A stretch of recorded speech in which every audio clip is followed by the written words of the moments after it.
ఇక వైసీపీ విధి విధానాలను ప్రశ్నిస్తే తనపై వ్యక్తిగతంగా విమర్శలు చేస్తున్నారని డిప్యూటీ సీఎం పవన్ కళ్యాణ్ మండిపడ్డారు. జనసేన నిర్మాణ సారథుల సమాచార సేకరణ కమిటీ కార్యాచరణ సమావేశంలో ఆయన మాట్లాడారు.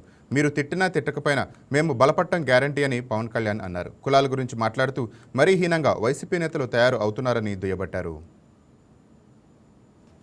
మాట్లాడింది చూశాను. అంటే అలాంటిది అంటే అందరూ ఆయన అంటారు మీరు ఎక్కువ మీరు ఎక్కువ మాట్లాడేసారు మాట్లాడుతూ ఉంటే నేను మీరు ఎంత మాట్లాడారు మీకు చెప్పాలి, వీడియోస్ పంపించాలి మీకు. నేను నానాజీ గారు మాట్లాడుతూ కూర్చోబెట్టి మేము ఎంకరేజ్ చేసాం, కానీ మీరు ఎన్ని మాటలు మాట్లాడారు? ఆయన ప్రాంతంలోనే ఉండే ఒక వైసీపీ ఎమ్మెల్యే ఏం మాట్లాడారు మీరు?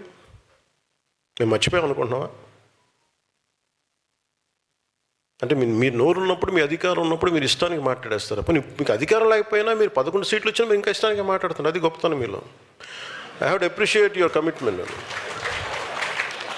వాళ్ళని చూసి మనం చాలా నేర్చుకోవాలి కదా. వాళ్ళు ఎంత కమిట్ 11 వచ్చినా మేము తగ్గమంటుంటారు. మీరు తగ్గకండి, మీరు ఒకటి వచ్చినా తగ్గకండి, అలాగే ఉన్నాడు.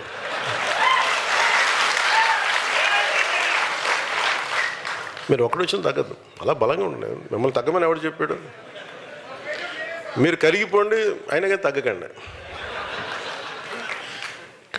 అంటే ఎక్కడ ఎమోషనల్గా నేను కూర్చోబెట్టండి. మేము పొలిటికల్ ప్రాసెస్లో కొన్ని భావాలను చెప్తాం, పాలసీల గురించి మాట్లాడతాం. వాళ్ళ వైసీపీ నాయకుడిని తగ్గించాలని ఎందుకు అనుకుంటాను? మీరు ఇష్టారాజ్యంగా మాట్లాడేసి గౌరవ ముఖ్యమంత్రి చంద్రబాబు గారి మిస్సెస్ గురించి మాట్లాడేసి ఇష్టారాజ్యంగా మాట్లాడి అసలు మేమేం మాట్లాడదు. మీరు ఇప్పుడు సడన్గా కూర్చోబెట్టి మీరు మహానుభావుల్లో అయిపోయాం మేమందరం ఇష్టానికి తిట్టేసి ఒక 10-12 సంవత్సరాలు సడన్గా మీకు రియలైజేషన్ వచ్చింది ఈ రోజున. మీకు